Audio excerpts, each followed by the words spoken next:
নমস্কার বন্ধুরা, আমার চ্যানেলে নতুন একটি ভিডিও নিয়ে আমি চলে এসেছি।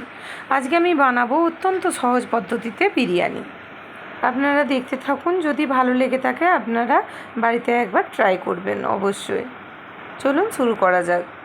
বিরিয়ানির জন্য যা যা উপকরণ লাগবে আমি সমস্ত কিছু নিয়ে চলে এসেছি। এখানে চালটা আমি আধ ঘন্টা আগে ভিজিয়ে রেখেছি। এখানে পেঁয়াজ কুচোনো রয়েছে, আলু কাটা রয়েছে এবং বাড়িতে তৈরি মশলা রয়েছে, আর এখানে চিকেন রয়েছে।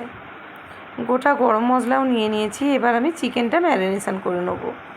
তো চিকেনটা ম্যারিনেশনের জন্য আমি এখানে আদা বাটা দিয়েছি। এবার রসুন বাটা দিলাম। রসুন বাটা আমি দিয়ে দিয়েছি। এবার আমি দিয়ে দেবো টক দই। টক দই আপনারা যেমন পরিমাণ চিকেন থাকবে তার অনুপাতে দেবেন। এখানে আমি 1 কিলো মতো চিকেন নিয়েছি, তার জন্য আমি 100 মতো দই দিয়েছি। আপনারা পরিমাণ মতো দেবেন। এতে আমি লঙ্কার গুঁড়ো দিয়ে দিলাম, আর বাড়িতে যে তৈরি করে রেখেছিলাম মশলাটা, সেই মশলাটা দিয়ে দিচ্ছি। দিয়ে এখন আমি এটাকে মাখিয়ে এটাও আমি আধা ঘন্টা রেস্টে ছেড়ে দেবো। বেশ মাখানো হয়ে গেছে। এবার আমি ঢাকা দিয়ে দিলাম। আর এখানে আমি ডুমো ডুমো করে আলুগুলো কেটে নিয়েছি। তো আলুগুলো তো আমি এবার নুন আর হলুদ মাখিয়ে এটাও আমি রেস্টে রেখে দেবো। যেহেতু আমি চিকেনের সাথে আলুটা সেদ্ধ করব, ওই জন্য একটু আগে থেকে আলুটাতে লবণ হলুদ মাখিয়ে রেখে দিচ্ছি। এখানে আমি বিরিয়ানির ভাতটার জন্য জল গরম বসিয়ে দিয়েছি, আর চালটা আমার আধ ঘন্টা আগে থেকে ভেজানো ছিল অলরেডি। জলেতে আমি গোটা গরম মশলা এবং লবণ দিয়ে দিয়েছিলাম। চালটাও এবার আমি তুলে দিলাম। ভাতটা আমার মোটামুটি 80% হয়ে গেছে। এবার আমি নামিয়ে নেব। আর এইদিকে আমি কড়াতে তেল দিয়ে দিয়েছি এবং পেঁয়াজটা ভাজতে দিয়ে দিচ্ছি।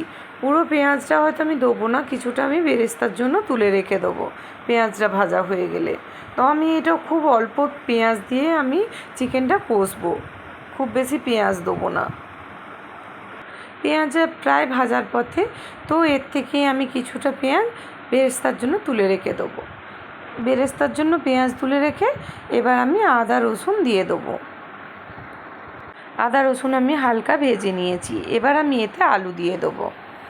তো আলুটা আমি আগে কষিয়ে নেব। আলুটা বেশ কষানো হয়ে গেছে। এবার আমি চিকেনটা দিয়ে দিলাম এতে।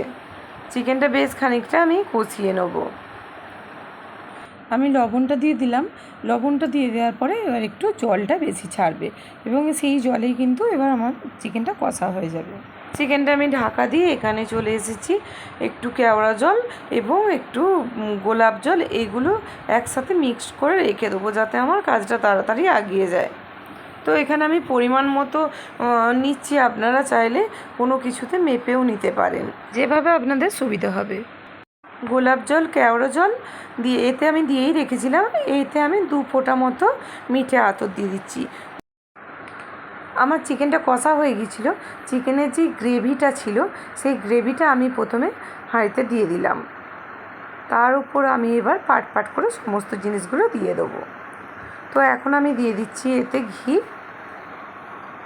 ঘিটা পরিমাণে একটু বেশি দিতে হবে, এবং মানে পুরো জায়গাটা, যেই জায়গাতে করে আপনারা করবেন সেই জায়গাটা পুরোটা মাখিয়ে নিতে হবে। আর এবার আমি দিয়ে দিচ্ছি চিকেন ও আলু পরপর সাজিয়ে। আর এতে আমি বাড়িতে তৈরি যে মশলাটা করেছিলাম, গরম মশলাটা, সেটাও আমি দিয়ে দিলাম। আর একটু মিঠে আতর, কেওড়া জল ও গোলাপ জল, যেটা আমি মিক্সড করে রেখেছিলাম।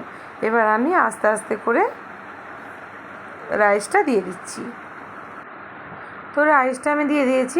আবার আমি এর উপরে পুনরায় যেই জিনিসগুলো দিয়েছিলাম সেই জিনিসগুলো, যেমন ধরুন চিকেন, আলু, এইসব তো দিয়েইছি, তার সাথে কেওড়া জল, মিঠে আতর, ঘি, গরম মশলা সমস্ত কিছু আমি দিয়ে দিচ্ছি।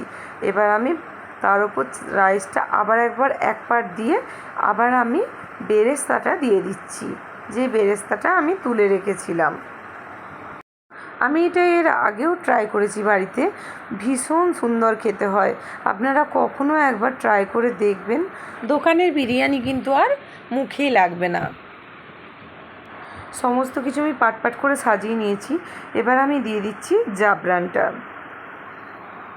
তো জাফরানটা আমি মানে হালকা গরম দুধে বেশ কিছুক্ষণ আগে ভিজিয়ে রেখেছিলাম। তো সেইটাই এখন দিয়ে দিচ্ছি। পাট পাট করে সাজানো কমপ্লিট। এবার আমি হাঁড়ির মুখটা পুরোপুরিভাবে বন্ধ করে দিলাম। বেশ কিছুক্ষণ দম দেওয়ার পরে এটা হয়েছে এবার রেজাল্ট। দেখুন প্রত্যেকটা ভাত একদম একটা একটা রয়েছে, কেউ কারোর সঙ্গে লেগে যায়নি, আর সুন্দর একটা স্মেল উঠেছে,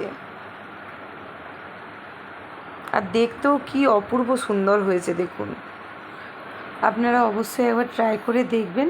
আর যদি আমার চ্যানেলটা আপনাদের ভালো লেগে থাকে তাহলে প্লিজ লাইক করবেন, কমেন্ট করবেন, শেয়ার করবেন এবং সাবস্ক্রাইব যারা যারা করেনি অবশ্যই সাবস্ক্রাইব করবেন। নমস্কার।